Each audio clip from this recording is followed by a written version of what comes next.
ایک زمانے میں شہر لاہور میں عبداللہ نام کا ایک مہربان بوڑھا رہتا تھا۔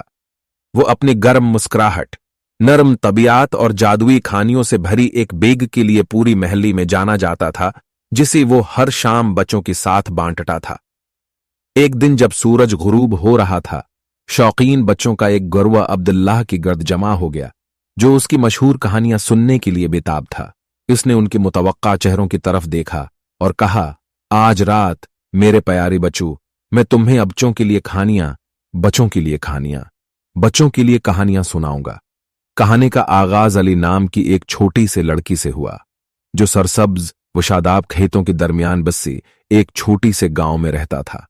علی ایک خواب دیکھنے والا تھا، ہمیشہ دور دراز کی زمینوں اور سنسنی خیز مہم جوئے کا تصور کرتا تھا۔ کہیلنے کے لیے اس کی پسندیدہ جگہ برگد کا ایک بڑا درخت تھا، جو گاؤں کے کنارے کھڑا تھا۔ اس کے پھیلے ہوئے شاخوں کے نیچے علی کی تخیل کی کوئی حد نہیں تھی۔ ایک دن جب علی برگد کی درخت کے پاس کہیل رہا تھا، تو اس نے اس کی جڑوں سے ایک ہلکی سی سرگوشی سنی۔ حیران اور متجسس وہ سننے کے لیے جھک گیا۔ اس کی حیرت سے درخت بولنے لگا۔ قدیم درخت نے انکشاف کیا کہ یہ اس کی بڑی تنی کے اندر چھپے ہوئی جادوئی پورٹل کا محافظ تھا۔ اس پورٹل میں یہ طاقت تھی کہ جو بھی داخل ہونے کی جرات کرتا ہے، اسی تصور سے باہر عجائبات سے بحری پرفتن زمینوں تک لے جا سکتا ہے۔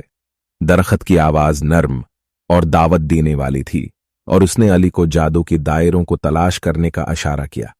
جوش اور حوصلے سے لبریز علی نے اس غیر معمولی سفر کا آغاز کرنے کا فیصلہ کیا۔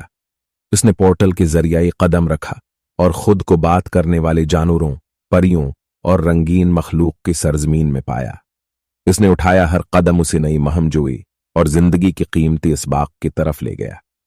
اس جادوئی سرزمین کی ایک حصی میں علی کی ملاقات رومی نامی ایک چالاک خرگوش سے ہوئی، جس نے اسے تیز سوچ اور وسائل کی اہمیت سکھائے۔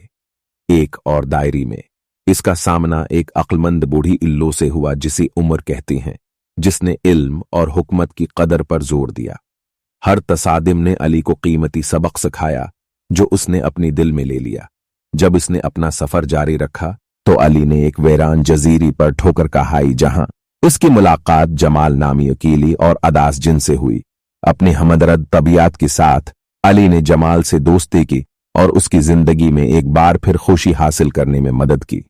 علی کی مہربانی کا شکر گزار جمال نے اسے 3 خواہشات دیں، لیکن اپنی خواہشات کو اپنے لیے استعمال کرنے کے بجائے علی نے بے لوث طریقے سے ان کا استعمال اپنے گاؤں میں خوشی اور خوشحالی لانے کے لیے کیا۔ اپنی مہم جوئی کے ذریعے